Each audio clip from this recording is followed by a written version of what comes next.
after the unfortunate incident at Walmart. And please know that it means so much for you personally to do that, to our staff, and I want to publicly thank you for that. I also want to thank Governor Whitmer for support of rural health care. She's been an advocate for us for many years, and we really appreciate that support so much, especially in these turbulent times with changes in our healthcare funding and what that puts at risk for the insurance coverage of our most vulnerable citizens. And as we think forward, we serve 500,000 people here in northern Michigan, and they are dependent on having insurance coverage for their health, for the health of their local community hospital.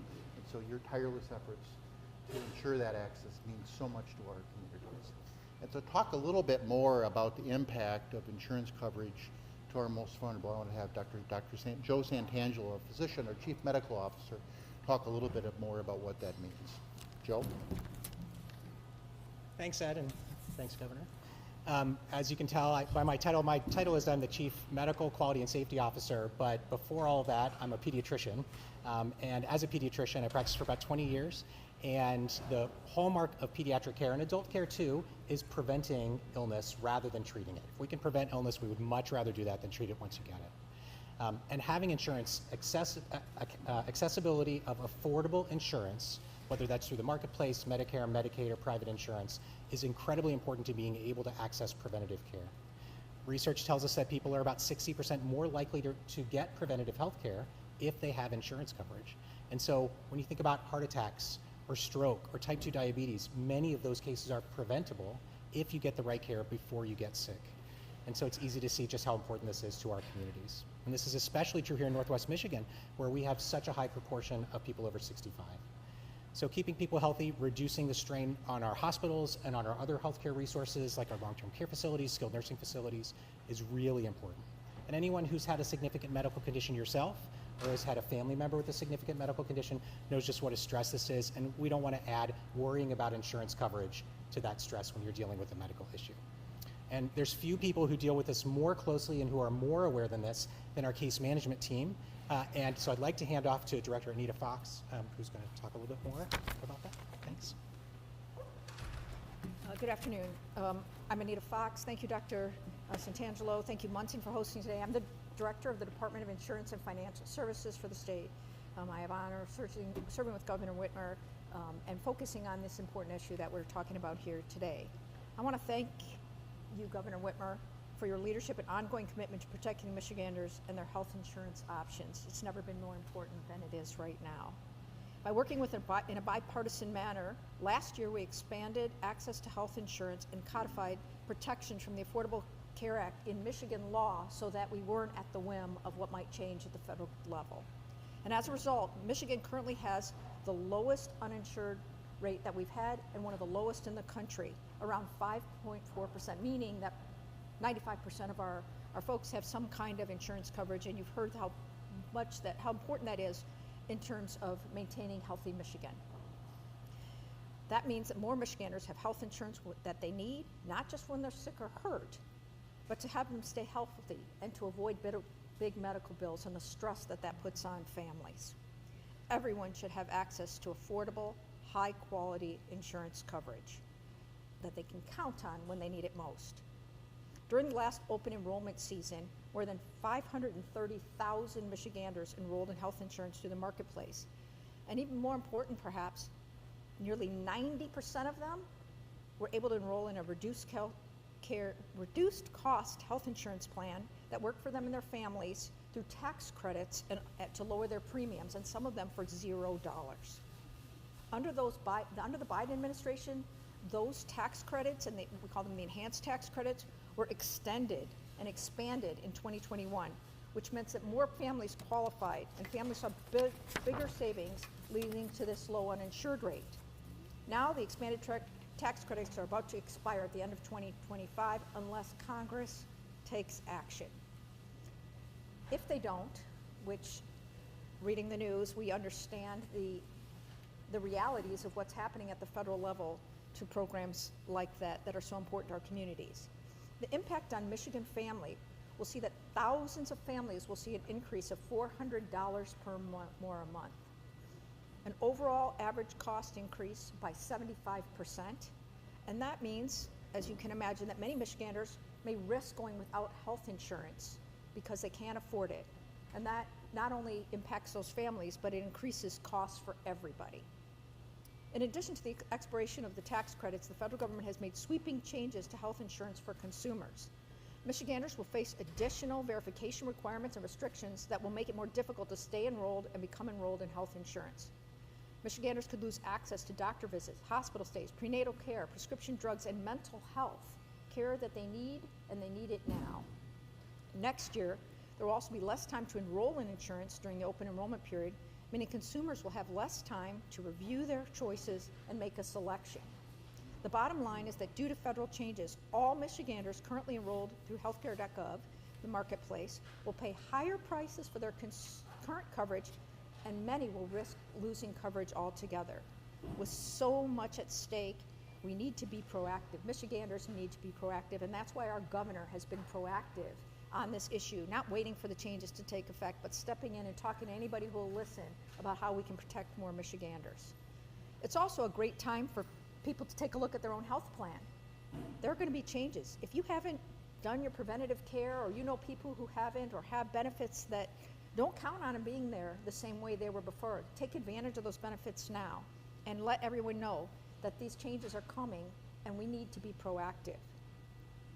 I also encourage everyone, even if you've had the same health plan for a long time, take a look during open enrollment. Things have changed. Make sure you're doing the best plan for you and your family.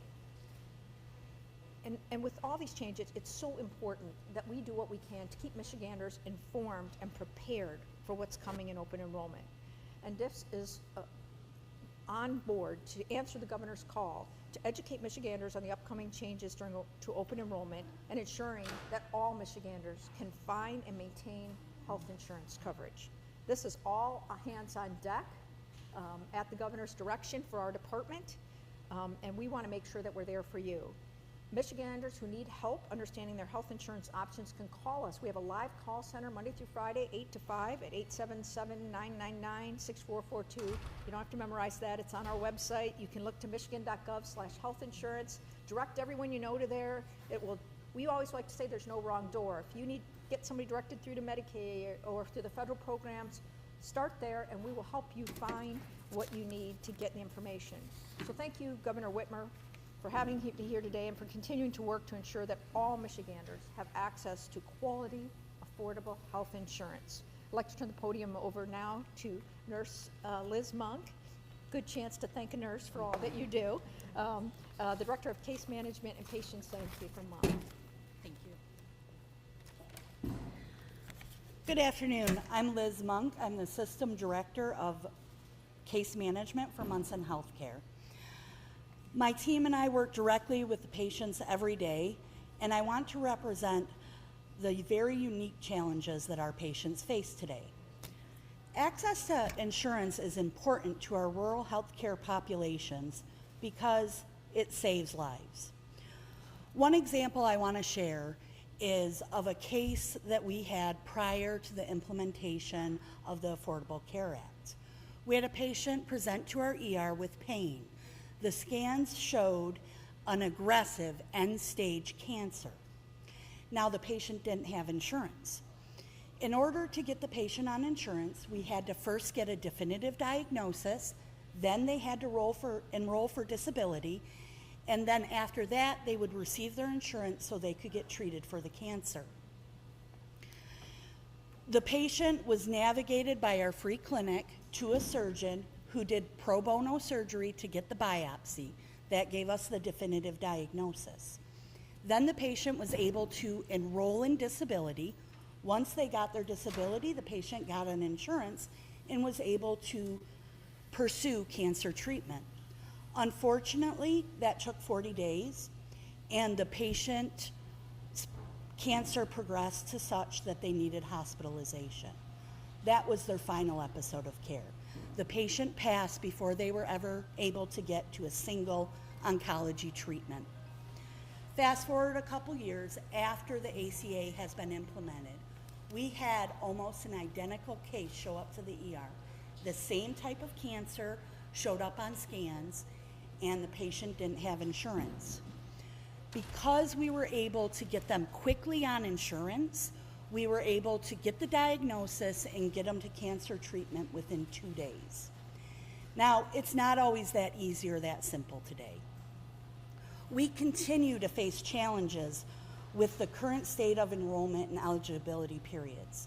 All of these types of administrative barriers to getting the patients the services that they need are going to be compounded with impending changes introduced in the HR 1. Now imagine your future. You're on Medicaid. You're having to re-enroll every 6 months, prove your work requirement. All of a sudden you have a significant health condition and you wind up in the hospital. Your recovery period is such that you can't work during that time. You're not able to work and prove the work requirements to maintain your insurance. You're not to the point where you qualify for disability. Now you're not only facing a new health condition that you have to learn how to manage, but without insurance. We are grateful to the governor for being proactive to negate some of these negative impacts that we expect to see in our rural health care system. Thank you. Thanks.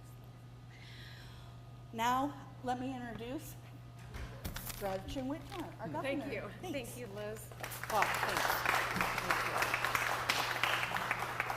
Thank you. Well, first, let me just say, I don't know that many people have articulated the challenges, as well as Liz just did, from the patient's perspective in terms of what hurdles have been erected between people and their care. So thank you, Liz. I want to thank Munson, not just for hosting us, not just for always speaking out so that people don't lose sight of what policies in Lansing or Washington, D.C. mean to rural hospital systems, but also for showing us the absolute best in care, just with the incident last week. I had the opportunity to meet with some of the folks that cared for the injured, and it was a master class in how to respond in a crisis, and something that the system is obviously very proud of, but all Michiganders are too and grateful for. So today I am going to be signing an executive directive to support access for affordable, high-quality health care for our friends, families, and neighbors. I want to acknowledge Director Fox, who is the head of DIFS. She's always looking to see what can we do to make Michiganders' lives better. Where is there a problem coming down from another part of the country that we are going to be impacted by that we can try to solve for?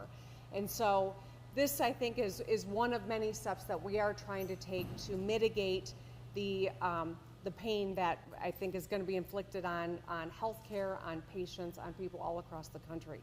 Right now, more than 23 million Americans rely on insurance that they get through the Affordable Care Act. That includes over 500,000 people in our state who get good coverage without breaking the bank. Working families who have been able to take care of the ACA's enhanced premium tax credits lower their health insurance costs by 44%. On average, that's more than $700 saved every single year. And it could be more depending on your income. Working families rely on these extra dollars to afford the basics like groceries or utilities or rent. So put simply, the ACA provides a lifeline to so many families who are just trying to get by. We know that with the big bill in Washington, it's taken a wrecking ball to the affordable health care in this country. They've jammed through, in Washington, D.C., Republicans jammed through a bill that forces Michiganders to jump through more hoops to verify their income when they renew or sign up for insurance, as Liz just explained. Altogether, their policies could increase out-of-pocket premiums by more than 75% and force over 4 million people off of their insurance nationwide. And of course, that's devastating for those 4 million, but it has an impact on every single one of us who depends on these health systems to be there when we need them. For thousands of families across Michigan, it also will mean $400 more a month simply to keep the health insurance that they have. $400 a month. Very few families can absorb that, and certainly none who are qualified right now can. So this will make it harder to get or keep health insurance. It'll also hurt the people who need it the most, including entrepreneurs or small business owners, young families, folks with one or more hourly jobs. These are people we know, our family and our friends and our neighbors of all ages. And so that's why today I'm taking action to support access to affordable health care for Michigan families. The executive directive that I am about to sign will order the Michigan Department of Insurance and Financial Services, not that Anita needs to be ordered, she's already said they're already on the case, but we wanted to make this formalized because it's crucial that we maximize our ACA enrollment. It's crucial that people across Michigan know that they've got tools and the ability to get their answers, to get answers to their questions. I'm going to be asking DIFS to connect Michiganders with more affordable insurance options and answer any questions that they have about the process. I can't unilaterally reverse what's happened in Washington, D.C., including all the votes that so many of our own congressional delegation cast. But what I can do is whatever it takes to help make life a little easier for Michiganders and the work that we can do in state government to ensure that people have a little help when they're facing these challenges. No Michigander should have to choose between paying their bills or getting to the doctor or buying groceries. A few weeks ago, I was proud to relieve $144 million of medical debt for nearly 210,000 Michiganders. Because you're sick or get hurt shouldn't mean going broke. And we were able to get that done. This is one more step, as well as assessing all the impacts of the bill so that people know what is coming and so that we can take actions that is right for us and our families. So let's take that next step and get this executive directive signed. Thank you all for being here, and thanks for the work that you do.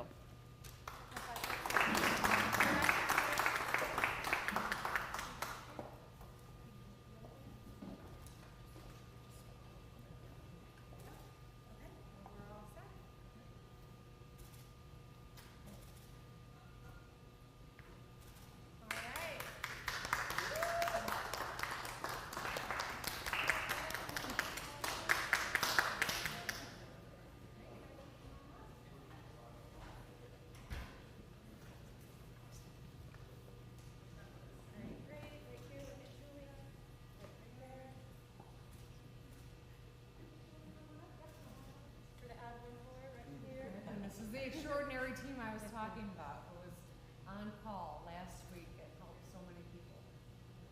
Awesome, we'll get Julia right over there. Also great, I love our Munson's team, who's helped out, come up here as well, please.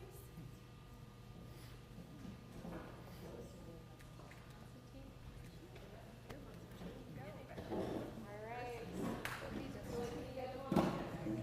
You guys can kind of move in too as well. Okay, I'm a spotter. Just kind of make a window. You can. Oh, you're from like that. Okay, great. Awesome. Thanks, everyone. Thank you.